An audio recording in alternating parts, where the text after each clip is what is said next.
Assalamualaikum warahmatullahi wabarakatuh. Perkenalkan, nama saya Muhammad Rizaldi Armawansyah, NIM 2019 A1H061. Saya dari jurusan PJSD Universitas Muhammadiyah Mataram. Dalam kesempatan ini, saya akan menjelaskan tentang statistika pendidikan, lebih khususnya penyajian data dan pemusatan data. Sebelumnya saya terima kasih kepada dosen pengampu saya, Bapak Abdillah MPD, selaku yang telah memberikan tugas saya sebagai tugas ujian tengah semester. Tidak perlu lama lagi, kita langsung ke topik pembahasan. Yang pertama ada penyajian data. Penyajian data ini bertujuan untuk menyederhanakan bentuk dan jumlah data, sehingga dapat mudah dipahami oleh pembaca. Terdapat dua cara untuk menyajikan data, yaitu dalam bentuk tabel dan diagram. Penyajian data dalam bentuk tabel. Tabel merupakan susunan data dalam bentuk baris dan kolom. Penyajian data dalam bentuk tabel berarti mengumpulkan data-data ke dalam kelompok yang sama pada suatu baris atau kolom, sehingga setiap kelompok memiliki frekuensi atau jumlahnya masing-masing. Contohnya, saya telah membuat salah satu tabel anak yang menyukai olahraga di suatu sekolah, di mana ada 8 orang yang menyukai bola, dan 2 orang bulu tangkis, takraw 6 orang, dan tenis meja 4 orang. Dari mana saya telah menyusunnya pada tabel seperti ini, di mana sisi kiri merupakan nama-nama dari olahraga yang diminati, sedangkan di sebelah kanannya merupakan jumlah atau frekuensi. Selanjutnya, penyajian data dalam bentuk diagram. Penyajian data dalam bentuk diagram akan lebih menarik dibandingkan dalam bentuk tabel karena berbentuk gambar-gambar. Penyajian data bentuk ini dibedakan menjadi diagram lingkaran, diagram garis, dan diagram batang. Yang pertama kita akan membahas diagram batang. Pada diagram batang, data-data akan disajikan dalam bentuk persegi panjang yang memanjang ke atas dan memiliki lebar yang sama. Setiap batang tidak boleh saling menempel dan harus memiliki jarak yang sama. Contohnya, sesuai data yang pertama tadi pada tabel, kita membuat lagi ke diagram batang. Kita memindahkan dari data tabel ke data diagram. Seperti contoh yang saya tampilkan di sini, di mana di sebelah kiri dijelaskan jumlahnya, sedangkan di bagian bawah olahraga yang diminati oleh siswa. Selanjutnya ada diagram garis. Berawal dari grafik batang, kita sudah bahas tadi grafik batang bagaimana, yang diwakili oleh titik-titik data. Jadi tadi grafik batang itu dia menunjuk tinggi, jadi tingginya itu nanti akan dijadikan titik dan akan dihubungkan dengan garis. Diagram garis terdiri dari sumbu X yang horizontal dan sumbu Y yang vertikal. Contohnya kita bisa lihat di sini, di mana sudah saya buatin sesuai dengan data tabel atau data grafik batang. Di sebelah kirinya sama yang seperti tadi adalah jumlah, dan bawahnya merupakan olahraga yang diminati oleh siswa. Selanjutnya ada diagram lingkaran. Pada diagram lingkaran, data-data akan disajikan dalam bentuk lingkaran. Data-data ini telah dibagi menjadi juring-juring berdasarkan kelompok masing-masing. Di sini saya telah membuat data diagram lingkaran tentang olahraga yang disukai dalam bentuk persentase. Jadi kalau diagram lingkaran ini ada dua. Ada yang berbentuk persentase dan ada yang bentuk derajat. Kalau persentase itu ada 100%, dan kalau yang derajat ada 360 derajat.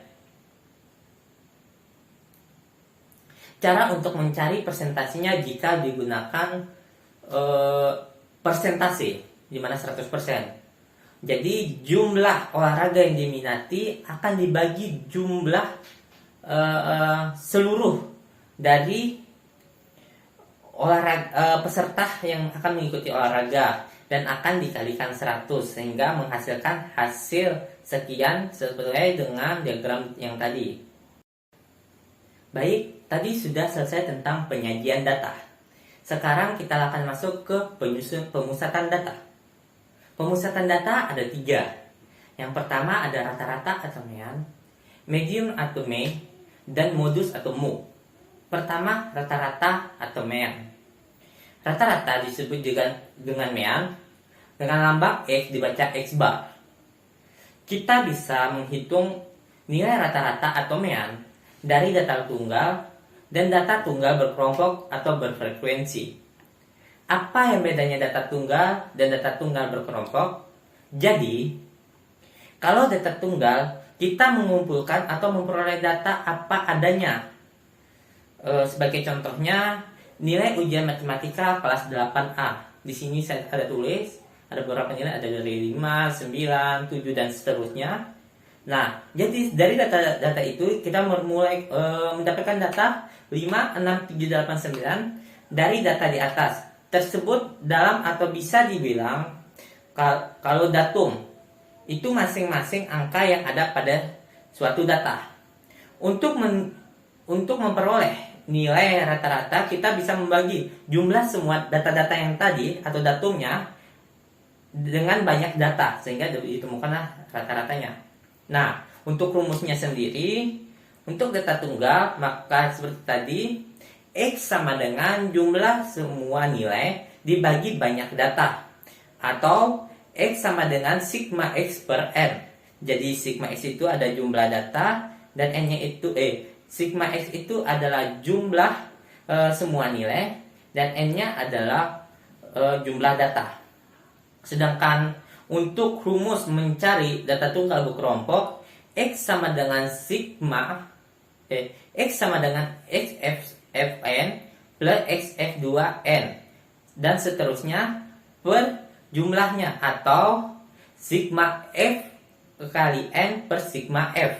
Jadi mungkin seperti itu, atau lebih jelasnya kita akan bahas di contoh soal.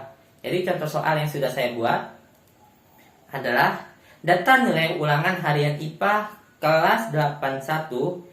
Berapa banyak siswa di kelas ini yang menilainya lebih dari rata-rata. Jadi cari data, kita cari dulu pakai rumus dari data tunggal seperti yang sudah saya tampilkan, sehingga diperoleh nilai rata-rata adalah 6,625. Karena yang ditanya di soal itu banyak siswa yang nilainya di atas rata-rata, maka ada 7 sampai 10. Kalau kita total semua jumlah siswanya ada sebanyak 21 siswa. Selanjutnya ada median atau mean. Median adalah datum yang letaknya di tengah dari suatu data, tapi dengan syarat datanya sudah diurutkan dari yang terkecil sampai yang terbesar. Nah, pada bahasan median ini kita bisa perhatikan jumlah data yang ada. Misalnya datanya itu ganjil atau genap.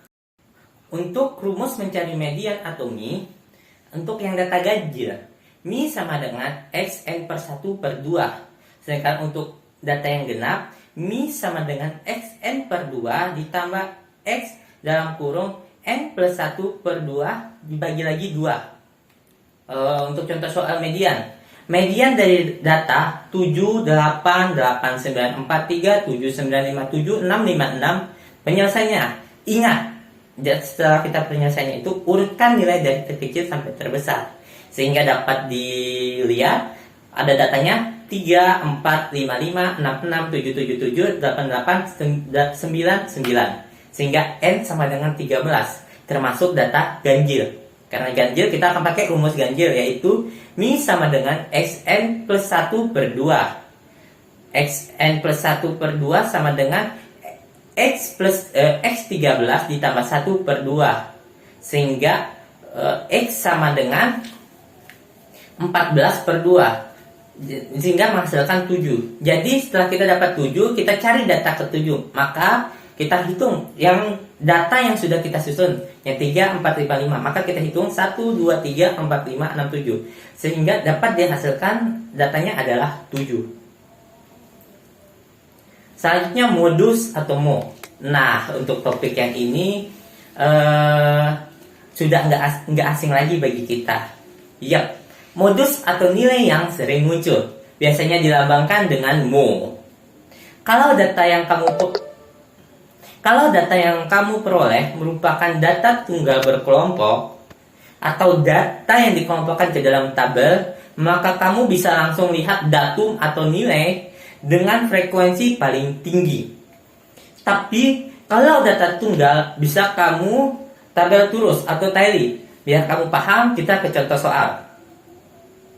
Contoh soal modus. Modus dari data berikut adalah seperti yang saya tampilkan. Penyelesaiannya agar lebih mudah, kita akan buat tabel terus seperti ini. Jadi setelah kita buat tabel kurus seperti ini, kita dapat menghitung berapa jumlah yang dari 102, berapa yang dapat nilai 104, nilai 105, 106, dan 108. Sehingga dilihat dari frekuensi yang paling banyak atau yang paling tinggi ada 11. Jadi modus dari data itu adalah 106. Jadi demikian penjelasan singkat saya tentang penyajian data dan pemusatan data. Semoga teman-teman bisa mengerti dan bermanfaat bagi semuanya. Wabillahi taufiq wal hidayah. Wassalamualaikum warahmatullahi wabarakatuh.